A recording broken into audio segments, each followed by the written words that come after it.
afternoon, everyone. So, today we're going to talk about the study of the users. In this utilitarian age, why wasting time matters.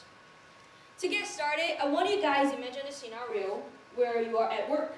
A project deadline is looming, and suddenly you catch yourself staring at the window, watching the clouds slowly change the shape, or just doodling some crazy little patterns on a piece of paper.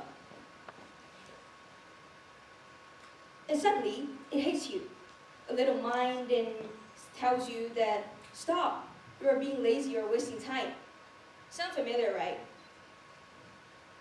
We live in a world. We live in a world that worships being busy. Our value is measured in productivity, in output, and in checked off to-do lists. Daydreaming, less laziness. Doodling, less a distraction. But what if I told you that the so-called users moments and the study of the users is not just nice to have it, but also absolutely essential for us? Let's think about the shower.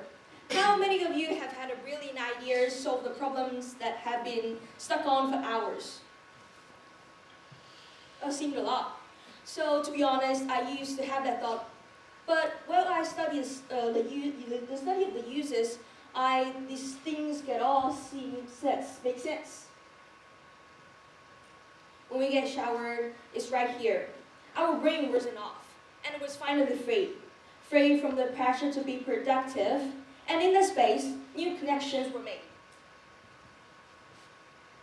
This is what I call the study of the users.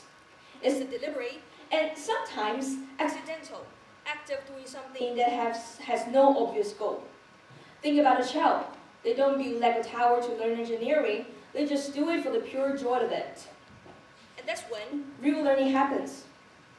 Some of the greatest discoveries came from users' curiosity. Newton wasn't trying to discover gravity when he saw the apple falls from the apple trees. He was just curious about it, how it works. He engaged in doing the study of the users' events. He was wondering why the apple falls from the apple tree but not sideways. He was wondering how these things happen, how it works. It seemed like a crazy and a bit of silly question at that time. When you let your mind wander, you are not being lazy. You are giving your brains, a default mode network, a chance to turn on. Scientists have a fancy name for it, but it's basically just a background processor for your brain. It connects distinct ideas together. It makes some different ideas for you. It solves problems, and it's also where creativity and insight are born. So you might wonder, how can we practice this? First, I invite that you schedule 15 minutes at a point this time. You put 15 minutes in your calendar for doing nothing. Maybe you can just stare at the wall, watching out the windows, or maybe you can have a path without a destination. These things, when you have some guilty feeling in your mind, creeps in your mind, remind yourself that you are not being lazy. This is not a waste of time. This is just an essential maintenance for your brain, for yourself. Second, we can use these hobbies.